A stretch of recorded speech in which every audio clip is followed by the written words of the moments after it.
નમસ્કાર, હું છું કેતલ અને આપ જોઈ રહ્યા છો CB24। ભાજપે બનાવેલા નિયમોના કારણે એક સમયે ટિકિટ મળશે કે નહીં તે પણ એક સવાલ હતો, પરંતુ પાર્ટીએ તેમની ઉપર વિશ્વાસ કર્યો અને તેમની ગુજરાતની સૌથી અમીર કોર્પોરેશનમાં સૌથી મહત્વના પદ ઉપર વરણી પણ કરવામાં આવી, જેની કાગ ડોળે રાહ જોવાતી હતી। તે અમદાવાદ મ્યુનિસિપલ કોર્પોરેશનમાં મેયર, ડેપ્યુટી મેયર, સ્ટેન્ડિંગ કમિટીના ચેરમેન, શાસક પક્ષના નેતા અને દંડકની નિમણૂક ચૂંટણી પરિણામના 1 મહિના પછી એટલે કે 26મી મે કરી દેવાઈ છે।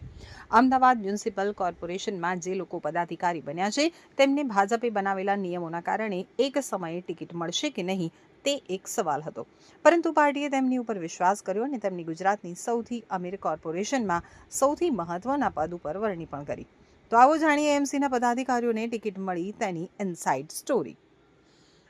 અમદાવાદના મેયર હિતેશ બારોટે ચૂંટણી સમયે જમા કરાવેલ એફિડેવિટનું એનાલિસિસ કરવામાં આવ્યું, જેનો અભ્યાસ કરતા જાણવા મળ્યું કે આ વખતે અમદાવાદને માલદાર મેયર મળ્યા છે। અમદાવાદ અને આસપાસની 88 જગ્યાએ 228 વીઘા જમીન, 57 તોલા સોનું, થાર ગાડી, રિવોલ્વર સહિત પતિ પત્નીની મળી અને કુલ 110 કરોડની સંપત્તિ છે। અમદાવાદના પ્રથમ નાગરિક એવા મેયર હિતેશ બારોટે પદ ગ્રહણ કરતા જ મેયર બંગલાનો ઉપયોગ નહીં કરવાની અને ભેટ નહીં સ્વીકારવાનો મહત્વપૂર્ણ નિર્ણય લીધો હતો। હિતેશ બારોટે જણાવ્યું હતું કે મેયર તરીકે હું કોઈ સુવિધાઓ લઈશ નહીં।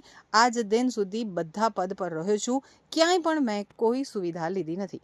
હિતેશ બારોટ અને તેમના પત્નીની સંયુક્ત સંપત્તિની વાત કરીએ તો રોકડ, શેર, બોન્ડ, LIC પોલિસી, વાહન, ઘરેણાં, હથિયાર, ખેતી, બિનખેતીની જમીન, કોમર્શિયલ પ્રોપર્ટી અને મકાન સહિત કુલ 109.40 કરોડની સંપત્તિ આ દંપતી પાસે છે।